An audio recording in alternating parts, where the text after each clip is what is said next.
क्या वजह है? सपा का कोई भविष्य नहीं है।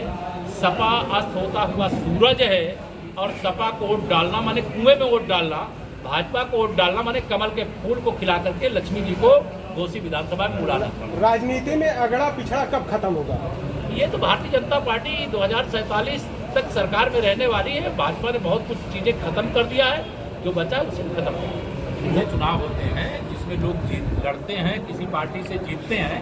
अगर वह यहाँ से सपा से जीते, भाजपा में हमारे साथ थे और वह वापस गए थे, वहाँ सपा में गए थे और जीत करके आए थे, लेकिन उसके बाद उनकी अंतरात्मा ने गवाही नहीं दिया और उन्होंने विधायकी से इस्तीफा दे दिया। चुनाव की जरूरत नहीं होती अगर वो विधायक रहना चाहते हैं। भाजपा में आए, भाजपा में उनका हम लोगों ने स्वागत किया और प्रत्याशी बनाया। यह चुनाव दारा सिंह चौहान जी नहीं लड़ रहे हैं, भारतीय जनता पार्टी लड़ रही है और डबल इंजन की सरकार है और जनता से वादा है उनका एक एक वोट हमारी पार्टी के ऊपर कर्ज होगा, ब्याज के साथ कर देंगे। श्री अखिलेश यादव जी के भोंपू हैं, उनके बोलने की कोई हैसियत नहीं। अगर अखिलेश यादव जी इनके बयान से सहमत नहीं थे तो उनको समाजवादी पार्टी से निष्कासित करना चाहिए।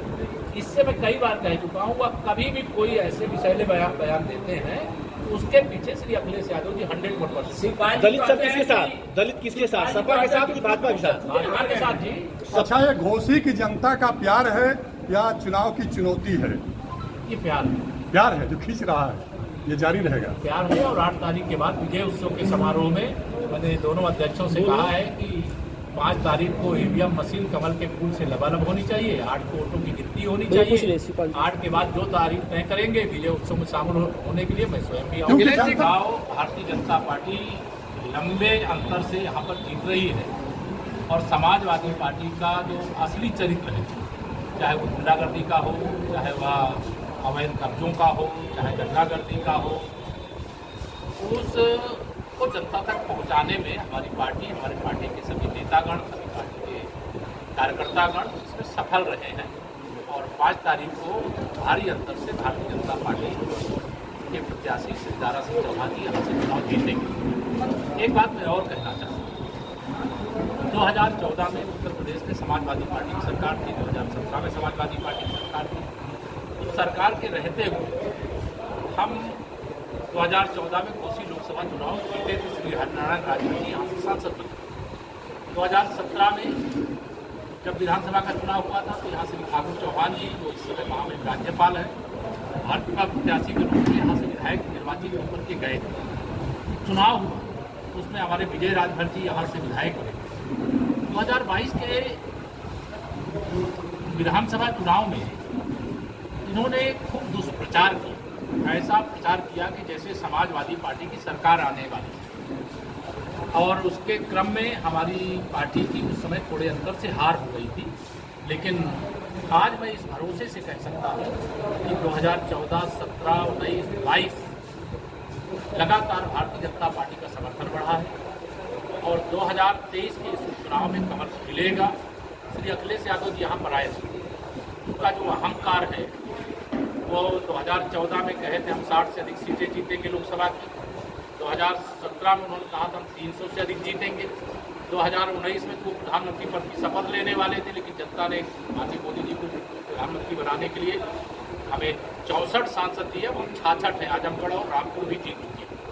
और 2022 में तो इन्होंने दावा आप सब लोगों के सामने भी किया होगा कि 400 के विधायक जीत रहे हैं, लेकिन जनता ने इनको शतक सगड़ा पे रोक कर खड़ा कर दिया और बता दिया कि शासन करने के लायक नहीं। मैं जनता से अपील ये करता हूँ कि समाजवादी पार्टी को डालने का मतलब है अपना वोट कुएं में डालना, उसका कोई फायदा जनता को नहीं है, गरीबों को नहीं है, किसानों को नहीं है। हमारी सरकार डबल इंजन है, देश में माननीय नरेंद्र मोदी जी के नेतृत्व में, प्रदेश में आदरणीय योगी आदित्यनाथ जी के नेतृत्व में भ्रष्टाचार मुक्त भारत, भ्रष्टाचार मुक्त उत्तर प्रदेश, भ्रष्टाचार मुक्त मऊ और विकास से युक्त देश, प्रदेश और मऊ और घोसी बनाने के लिए जनता से कर्ज के रूप में वोट मांगने के लिए हम आए हैं और लोगों से अपील करते हैं कि समाजवादी पार्टी इस समय अगर मैं कहूँ तो ये आईसीयू में पड़ी हुई पार्टी है। जनता इसे ऑक्सीजन ना दे, क्योंकि ऑक्सीजन पाएंगे, ऊर्जा मिलती है, ये गुंडागर्दी पर उतर आते हैं।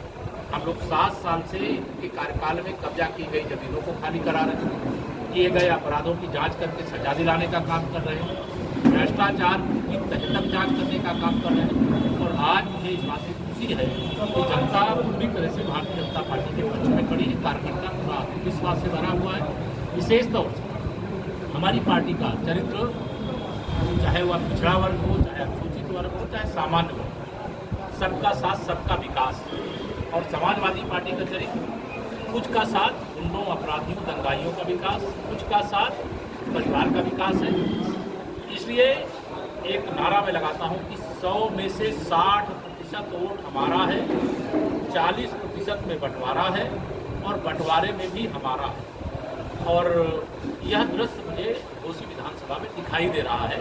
आज यदुवंशी भी हमारे साथ है, पासवान मुसलमान भी हमारे साथ आ रहा है बड़ी संख्या में, जो पहले हमें वोट नहीं देता। समाजवादी पार्टी तो मुसलमानों को और यादवों को अपना बंधुआ मान करके चलती है, ये तो हमारे हैं गारंटी के साथ, बाकी में हम काम करेंगे। लेकिन उनको नहीं मालूम है कि आज यह सभी वर्गों में हमने इतना अच्छा काम किया है, इतना ज़्यादा काम किया है कि सबका समर्थन भारतीय जनता पार्टी को निरंतर मिल रहा है। हम यहाँ के सभी बूथों में मजबूती के साथ लड़ेंगे और हमें पूरा विश्वास है समाजवादी पार्टी जो के मुखिया श्री अखिलेश यादव जी कहे गए हैं कि घोसी को जीत करके और पूर्वांचल में 2024 में माननीय नरेंद्र मोदी जी को प्रधानमंत्री बनने से रोकने का काम करेंगे, तो घोसी की जनता प्रधानमंत्री मोदी जी को 24 का चुनाव होने से पहले, जैसे 14 का चुनाव होने से पहले अपना प्रधानमंत्री मान चुकी थी, बना चुकी थी। जो वोट डालना बाकी है तो आप प्रधानमंत्री बनाने का पहले ही फैसला कर चुकी है। तो यह संदेश सपा को भी और कांग्रेस को भी, बसपा यहाँ मैदान में नहीं, इसलिए बसपा के बारे में कुछ बोलता नहीं हूँ, लेकिन जो भी सपा का साथ देने वाले दल हैं उन सब को मैं कह रहा हूँ सारे मिल करके भी भारतीय जनता पार्टी का विजय रथ नहीं रोक पाए। अखिलेश जी कह रहे हैं, अखिलेश जी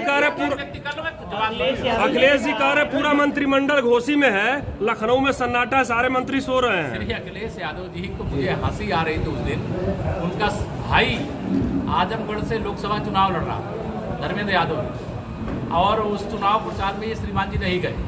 उनकी पत्नी जब चुनाव लड़ रही थी तो मैनपुरी में गली गली घूम रहे थे।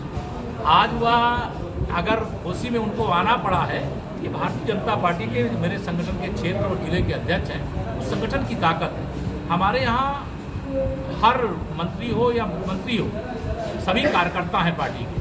कोई उपचुनाव ऐसा नहीं होगा जिसमें हम सारे लोग चुनाव प्रचार के लिए नहीं जाते। लेकिन श्री अखिलेश यादव जी का इतिहास देख लीजिए, सत्ता से बाहर होने के बाद किसी उपचुनाव में गए हैं तो या तो अपनी पत्नी श्रीमती डिम्पल यादव के चुनाव में गए हैं और या तो वह घोसी में सपा के समर्थन में प्रचार करने के लिए आए हैं। बात पीडीए की करते हैं, पीडीए मतलब कहते हैं